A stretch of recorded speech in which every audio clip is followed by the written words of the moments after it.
ইরানের প্রয়াত সর্বোচ্চ নেতা আয়াতুল্লাহ আলী খামেনির বিদায়, জানাজা এবং দাফন অনুষ্ঠান আগামী মহররম মাসের প্রথম ১০ দিন পর আশুরার শোককাল শেষে সম্পন্ন হবে।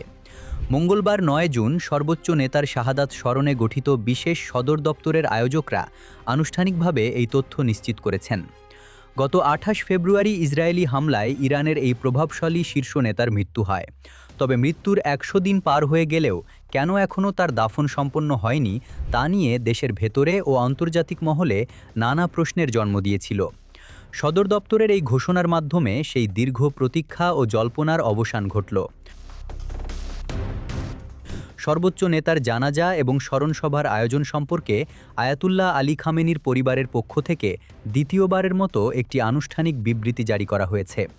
বিবৃতিতে জোর দিয়ে বলা হয়েছে, এই বিদায় ও দাফন অনুষ্ঠান যেন সর্বোচ্চ মর্যাদাপূর্ণভাবে সম্পন্ন হয়, সেজন্য দেশব্যাপী ব্যাপক প্রস্তুতি চলছে।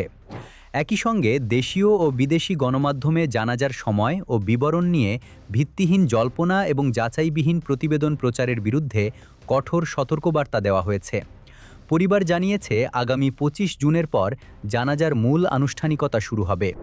এর আগে ছড়ানো বিভিন্ন গুজব ঐতিহাসিক এই সমাবেশে যোগদানে ইচ্ছুক কোটি কোটি মানুষের মধ্যে বিভ্রান্তি সৃষ্টি করেছে, যার কোনো ভিত্তি নেই।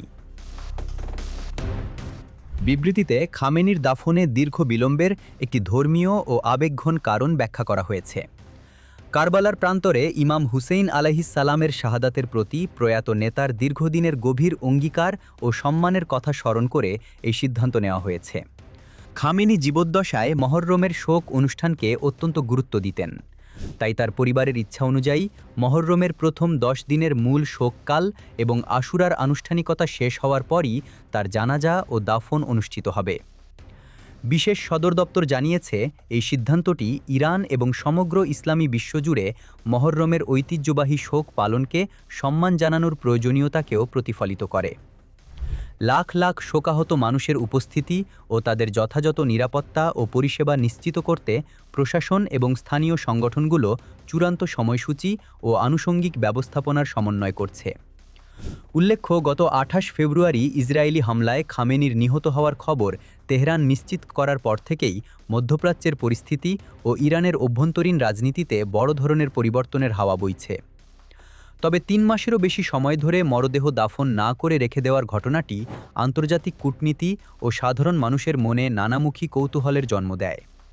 আজকের এই বিবৃতির মাধ্যমে ইরান সরকার স্পষ্ট করল যে রাজনৈতিক বা সামরিক কোনো কারণ নয়, বরং ধর্মীয় আবেগ এবং বিশাল জনসমাগমের প্রস্তুতি নেওয়ার কারণেই এই বিলম্ব হয়েছে। মৃত্যুর আগ পর্যন্ত আয়াতুল্লাহ আলী খামেনি শুধু ইরানের শীর্ষ ধর্মীয় ব্যক্তিত্বই ছিলেন না, বরং তিনি ছিলেন ইসলামিক প্রজাতন্ত্র ইরানের সর্বময় ক্ষমতার অধিকারী। দেশটির শাসন কাঠামো অনুযায়ী তিনি সরাসরি সরকার প্রধান না হলেও কার্যত রাষ্ট্রের সর্বোচ্চ কর্তৃপক্ষ, সশস্ত্র বাহিনীর সর্বাধিনায়ক এবং অভ্যন্তরীণ ও পররাষ্ট্রনীতির প্রধান দিকনির্দেশক ছিলেন। ইরান ছাড়াও বিশ্বব্যাপী শিয়া মুসলমানদের একাংশের কাছে তিনি সর্বোচ্চ নেতা বা রেহেবার হিসেবে বিবেচিত হতেন। ফলে তার এই বিদায়ী অনুষ্ঠানকে ইরানের ইতিহাসের অন্যতম বৃহত্তম ঐতিহাসিক সমাবেশে রূপ দিতে চাচ্ছে তেহরান। সদর দপ্তর জানিয়েছে, জানাজা ও দাফনের চূড়ান্ত তারিখ ও সময়সূচির বিস্তারিত বিবরণ খুব শীঘ্রই আনুষ্ঠানিকভাবে দেশবাসীকে জানিয়ে দেওয়া হবে।